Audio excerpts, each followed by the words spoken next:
আজকে রাজা হাঁসের খেলা, দুটি হাঁসের। সো সেই খেলায় আমাদের গ্রামের সুচুরা গ্রামে ছোট এবং বড় দল ভাগ হয়ে খেলতেছিল।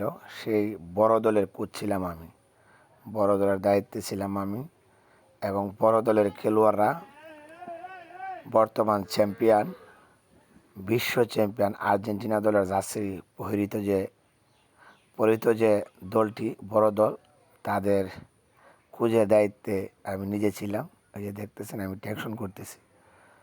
মাঠে উড়াদুরা খেলা চলতেছিল, পাল্টা আক্রমণের খেলা চলছে মাঠে। খুবই সুন্দর খেলা হচ্ছিল এবং লেফারির দায়িত্বে ছিল শাহিন, ছোট ভাই।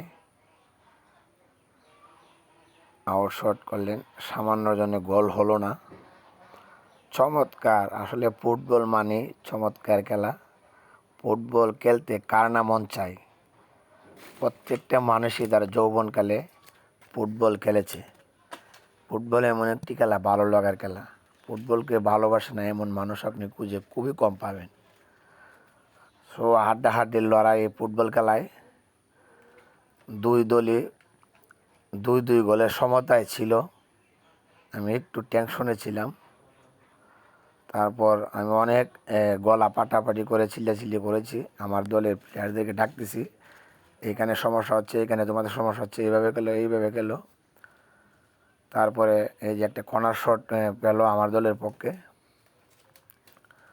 তখন এই শট থেকেই আমাদের জয়সূচক যে গোলটি করেছিল আমার ভাগনা হাবিল, সে এখন কোরআনের হাফেজ হয়েছে এবং মৌলানা লাইনে পড়াশোনা করতেছেন আলিয়া মাদ্রাসায়। তার পা থেকে জয়সূচক গোলটি আসছিল।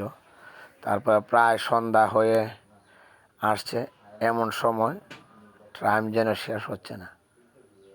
খেলা চমৎকার খেলা ছিল, পাল্টা আক্রমণের ম্যাচ, টান উত্তেজনাপূর্ণ একটি ফুটবল খেলা আমাদের মাঝে হয়েছিল। দুটি রাজা আসছিল খেলার পুরস্কার। সো সন্ধ্যা হয়ে আসছে, তারপরে খেলা যেন শেষ হচ্ছে না। এই হচ্ছে আমি, আপনারা দেখতে পাচ্ছেন কোচের ভূমিকায় আছি আজকে। আমার প্লেয়ারদের কোচের দায়িত্বে আছি বড় দলের। তো আমার কোচিং ক্যারিয়ারের প্রথম জয়। অবশ্যই অভিনন্দন জানাচ্ছি আমার দলের প্রত্যেকটি খেলোয়াড়কে। তারা জান প্রাণ দিয়ে খেলেছেন এবং জয় ছিনিয়ে